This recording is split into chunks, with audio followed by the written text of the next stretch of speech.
தேவனுக்கே மகிமை உண்டாகட்டும். இந்த நாள் உங்களுக்கு ஆசீர்வாதமாக இருக்கும். இந்த நாளில் அந்த வேத வசனத்தை கேட்கிற ஒவ்வொருத்தரையும் இயேசப்பா அதிகமாக ஆசீர்வதிப்பார். இந்த நாளில் ஆண்டவர் உங்களுக்காக தந்த வேத வசனம் யாத்திராகமம் 20:24. மண்ணினாலே பலிபீடத்தை எனக்கு உண்டாக்கி அதின் மேல் உன் ஆடுகளையும் உன் மாடுகளையும் சர்வாங்க தகன பலிகளாகவும் சமாதான பலியாகவும் செலுத்துவையாக.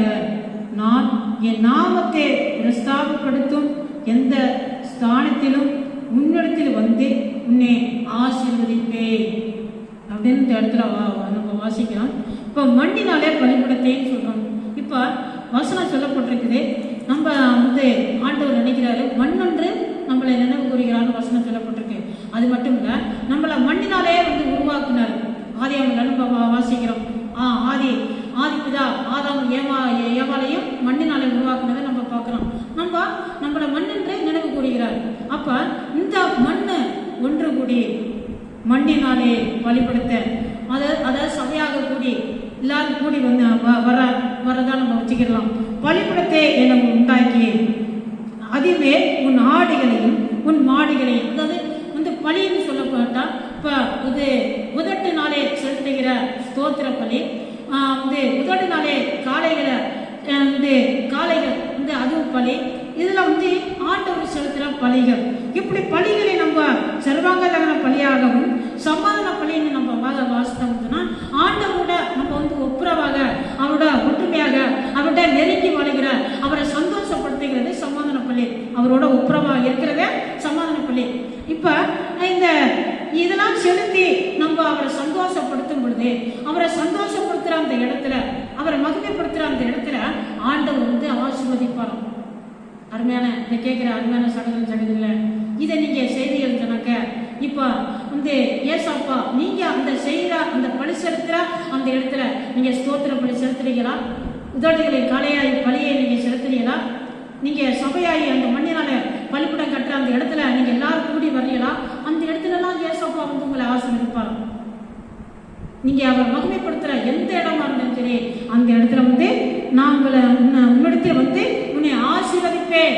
இதெல்லாம் நீங்க செய்யறதுனால, நீங்க என்னோட ஒப்புரவா இருக்கிறதுனால, என்னோட சமாதானமா இருக்கிறதுனால நான் உன்னை ஆசீர்வதிப்பேன் அப்படின்னு அந்த இடத்துல பார்க்கிறாருமையான சகோதர நீங்க இதை செய்து பாருங்க. ஏசப்பா கண்டிப்பா உங்களை ஆசீர்வதிப்பாரு, உங்களை உயர்த்துவாரு. நீங்களே ஆசீர்வதிக்கப்பட்டது வசனம் சொல்லப்பட்டிருக்குது. சிறுகளை ஆசீர்வதிப்பதே தேவனுக்கு பிரியமா இருக்கிறதா. சிறுகள் யாரு? ஏசப்பா ஒவ்வொருத்தரும் அவரை சந்தோஷப்படுத்தும் போதே அவருக்கு பலி செலுத்தும் போதே ஏசப்பா அதிகமாக ஆசீர்வதிப்பாரு, உங்களை ஆசீர்வதிப்பாரு, உங்களை கைவிட மாட்டாரு. இந்த நாள் உங்களுக்கு ஆசீர்வாதமாக இருக்கும், இந்த வருஷம் உங்களுக்கு ஆசீர்வாதமா இருக்கும், இந்த மாசம் உங்களுக்கு ஆசீர்வாதமா இருக்கும். நீங்க ஆண்டவர்கிட்ட பலி செலுத்துறதுனால நீங்க ஆசீர்வதிக்கப்பட்டவர்களாக இருக்க முடியும். எல்லார் பத்திலையும் உங்களை ஒரு ஆசீர்வதிக்கப்பட்ட ஜனமாக ஆண்டவர் உயர்த்துவாரு. இந்த நாள் உங்களுக்கு ஆசீர்வாதமா இருக்க நான் ஜெபிக்கிறேன். பரிசுத்தமான நல்ல பிதாவே நன்றி தகப்பனே. அப்பா அந்த வேத வசனத்தை கேட்ட உங்க பிள்ளைகள் ஒவ்வொருத்தரையும் தனித்தனியா பேர் பெறா நீங்க தொட்டு ஆசீர்வதிங்கப்பா. யாரெல்லாம் ஆண்டவரே அப்பா உங்கள் தோத்திரம் இந்த பலிகளை செலுத்திக் கொண்டிருக்கிறார்களோ ஆண்டவரே உங்கள் தோத்திரம் உங்களோட பிள்ளைகளை ஆசீர்வதிங்கப்பா. பலி செலுத்துற எந்த இடத்துல உன்னை ஆசீர்வதிப்பேன்னு சொன்னீங்களப்பா. ஏசாப்பா உங்கள் தோத்திரம் உங்களுடைய பிள்ளைகளை ஆசீர்வதிங்க ஆண்டவரே. ஆசீர்வதிப்பேன்னு சொன்ன என் தேவாதி தேவன் ஆண்டவரே உங்களுடைய பிள்ளைகளை ஆசீர்வதிங்க அப்பா. எல்லாருக்கும் இந்த நாள் இந்த வருஷம் ஆசீர்வாதமா இருக்க உதவி செய்யும் அப்பா. அந்த நாளை பிறந்த நாளை சந்திக்கிற இந்த பிள்ளைகளை ஒவ்வொருத்தரையும் ஆசீர்வதியும் அப்பா. பிள்ளைகள் பெரியவர்கள் எல்லாரும் ஆசீர்வதிங்க. எல்லாருக்கும் இந்த வருஷம் ஆசீர்வாதமா இருக்க உதவி செய்யுங்க தகப்பனே. ஸ்தோத்திர திருமண நாளை சந்திக்கிறவர்களுக்கும் இந்த வருஷம் ஆசீர்வாதமா இருக்க, குடும்ப வாழ்க்கை ஆசீர்வாதமா இருக்க ஆண்டவரே அப்பா. பிள்ளைகளை ஆசீர்வதிங்கப்பா. அவர்கள் கொடுத்திருக்கிற பிள்ளைகளை கேட்கணும் ஆசீர்வதிங்கப்பா.